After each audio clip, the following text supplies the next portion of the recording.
Hi everybody, this is just a really quick video to show you a simple tip on how to get your protruding belly or any sort of pendulous belly up into a corset without any sort of flesh oozing out from underneath the corset. Now this does work best with a long line corset. I know a few people who are sort of able to eliminate any sort of lower belly pooch using a shorter hip corset, probably not a cincher.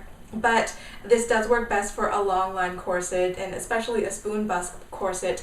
I would recommend this tip for anybody who has had babies and they have diastasis recti, they have a little bit of a belly hanging down that they can't get rid of, or if they have lost a lot of weight and they just have a lot of really loose sagging skin. So I'm going to sort of try to demonstrate the method here using one of my corsets here.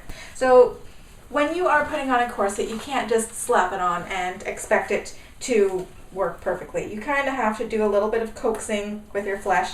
So when you have your corset on, the first thing that you want to do is make sure that your waist of the corset is on the waist of your body. Now there's a difference between what sort of looks like the smallest part of your waist, which might be sitting a little bit above your ribs, and your skeletal waist, which is basically that very squishy area under your rib cage and on top of your iliac crest. And that is where you want the corset to really sit. So for those of you who have a little bit of extra padding around your middle, you might notice that the smallest part of your waist is actually a little bit higher up. It's a little bit closer to your rib cage, but that is not your skeletal waist. So you want to make sure that it is pulled down and positioned in the right place. You can go ahead and start pulling on your laces if the corset is very loose, but once you have it just a little bit snug that it's not going to fall down or anything, then what you want to do is stick one hand down the front of your corset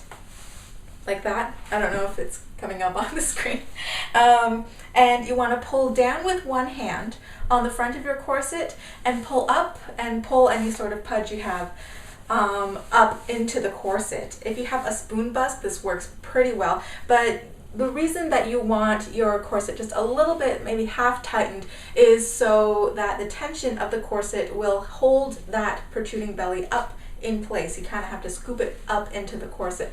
And when you are tightening up the rest of your corset, then it should hold your belly in place and prevent a lot of that oozing out the bottom there. So one person who actually does this every time she puts on her corset is my aunt, and her corset is as long line as it can go. If it goes any longer in the front, then she won't be able to sit down properly, but you can see from the side she has a very protruding belly, kind of pendulous. It hangs down and it tends to want to squish down and kind of ooze out the bottom of the corset if she doesn't do that sort of scooping up trick. But you can see from the before and the after shot that the corset helps hold everything in once she has everything in the right place. So I hope this demonstration helps some of you. I tried to explain this method tons of times via email and messages, but I think it's a lot easier for people to understand when somebody's actually in front of you showing you what you need to do. So if you already do this trick or something similar, if this works for you, then please let me know in the comments below. If you have any other tips or tricks on how to get all your flesh in the right position in order to corset most effectively, then also feel free to leave a comment below. I will see you in a couple days for the next hair video. Bye.